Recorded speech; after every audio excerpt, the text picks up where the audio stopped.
Alexandra, what are you sharing? Empress Royalty, how are you? I'm doing great. Really? Great to see you. You were here last year, and so was I. What's the different vibe between this year and last year that you're feeling? We're just getting started the conference now, but there's a lot more, I think, positive energy. It's buzzing. It's so great to be back and seeing so many shareholders who are just even more excited this year. Yeah. So I want to talk about that, your shareholders, because you guys have had quite the run really in the last 12 months, and it's a regret of mine that I wasn't an investor. So I want to talk about your run here, but talk a little bit more about the vibe and the energy. Are you seeing more money, both institutional as well as retail, coming into this sector right now? Are you seeing that? Definitely more on the institutional side starting to come through. I think we're attracting as a sector people who haven't traditionally invested in gold and silver are starting to come in, and some of the investor conversations I've been having definitely obviously helps with prices and the uncertainty in the world right now. So I think we're seeing a bit more money coming in. I don't think enough. I think we're still very undercapitalized in our industry, and that's part of what we do is providing that capital for companies. So let's talk about you guys. Empress Royalty has had quite the run in the last 12 months. What do you attribute that to? Why are you guys doing so well? Well, we started this company about 5 years ago, and we had a concept. We're proving that concept out. Our financials came out in December. We had $8 million US in revenue. We're cash flow positive. We're accumulating cash in treasury and gold and silver now. So it was very much a concept when we launched, and we've now got 4 sources of stable revenue coming in.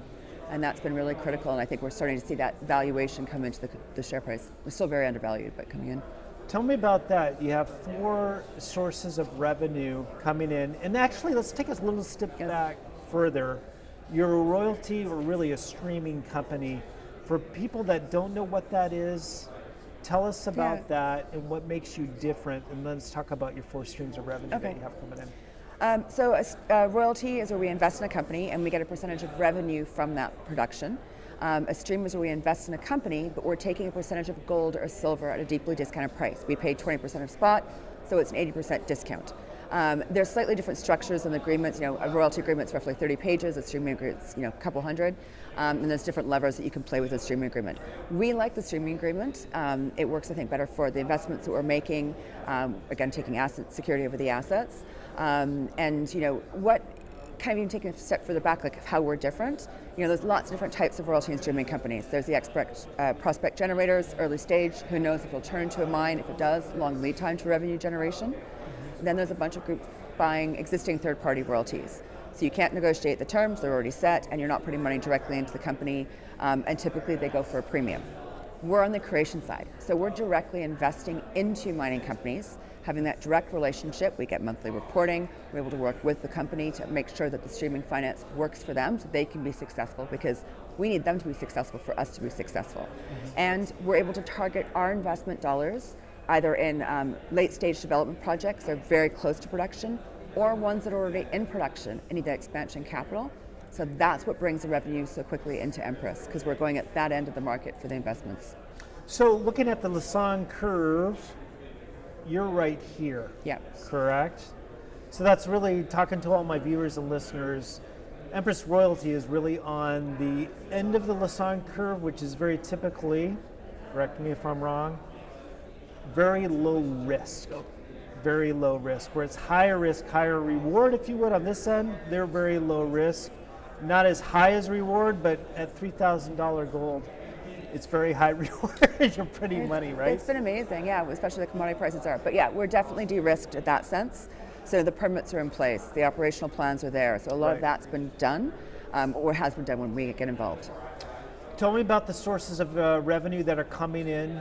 You are in some places that people are typically not invested in, as well as you have a portfolio where people are. So you have a diverse portfolio, but tell me about the places that are not as risky, Mexico and the US, and tell me about the places that are a little more risky and how you're being compensated for your risk. So part of we're currently in Peru, Mexico, Mozambique, South Africa. We've just announced we're doing one right now in the US.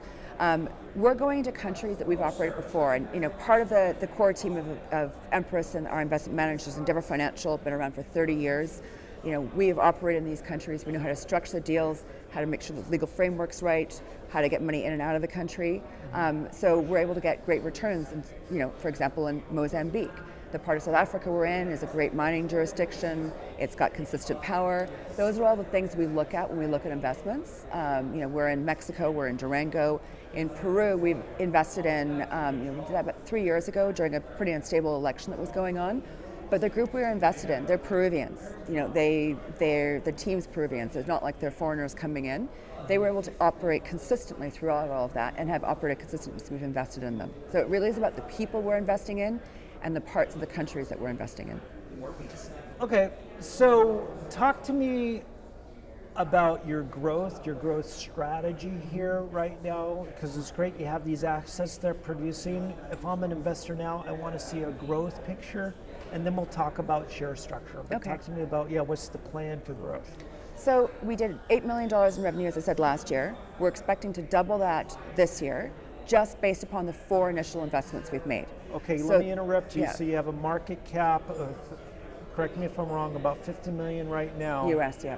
Okay, so by the end of the year or in 12 months, you're looking to double that market cap, is that correct? The revenue. We're looking to double our revenue. Okay, so your market cap should be correlated, knocking on wood. Yeah.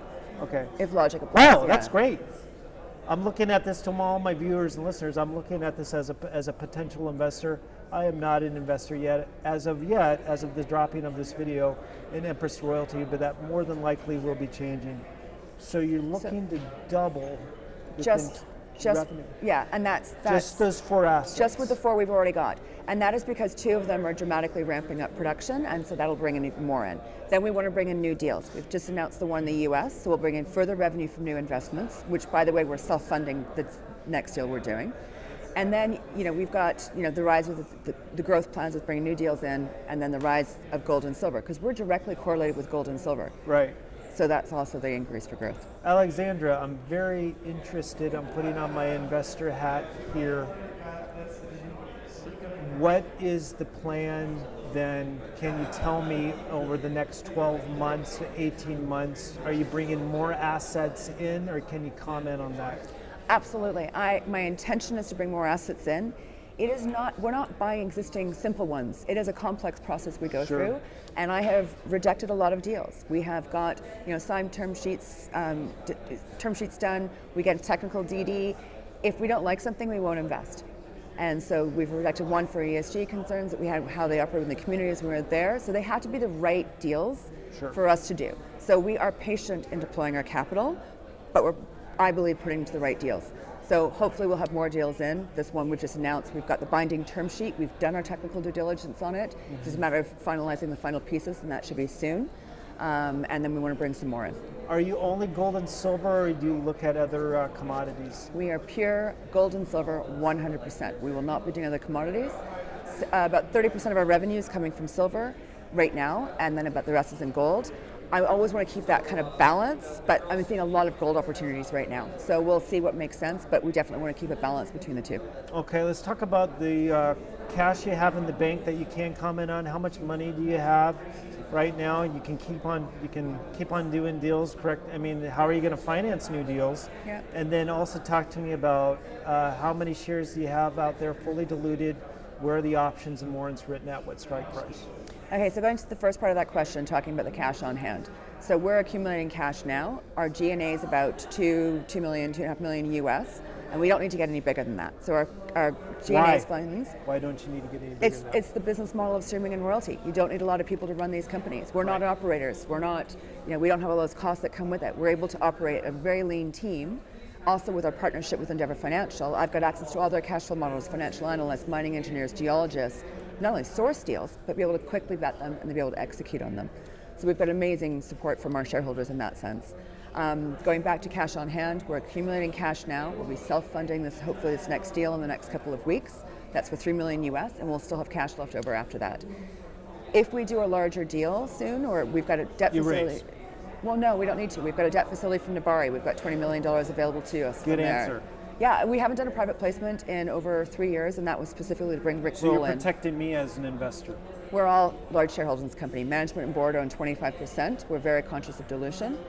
We want to be able to grow this company, and we set our deals up to bring that cash flow in, and it's so rewarding to be able to self-fund our first deal. Good answer. I'm thinking. That scares me.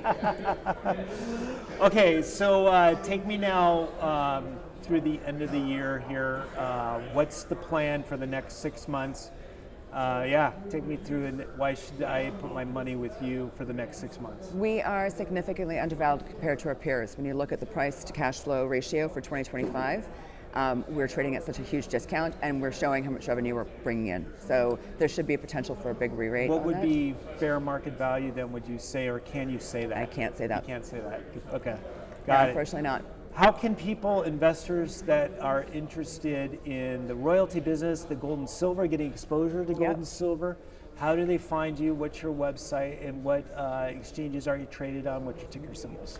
We are on the TSX.V and the symbol EMPR. We're on the OTCQX and the symbol EMPYF. Our website is EmpressRoyalty.com. We're on all the social media channels. We've got a great YouTube channel where we reproduce a lot of the videos there. We just recently did an interview with Rick Rule, who's a shareholder. We're here at the Boca conference, one of our large shareholders. There's lots of videos out there, and I'm also available anytime to jump on a call. I do travel back to my sites in these conferences, but myself and Michelle, if you get the email, is info@EmpressRoyalty. We could pick it up, and we're happy to walk through it, especially as people learn about our company. The financials are all there. Read them, have a look. I'm happy to answer any questions. Excellent. I want to thank you so much for coming on the show. Really good to see you. I'll put everything that you said in the show notes, both on the YouTube, Spotify, and Apple Podcasts. Alexandra, thank you so much. Really good meeting you, and I'm very interested in becoming a shareholder. Thank you very much. It was a great talk. Thank you. You're very welcome.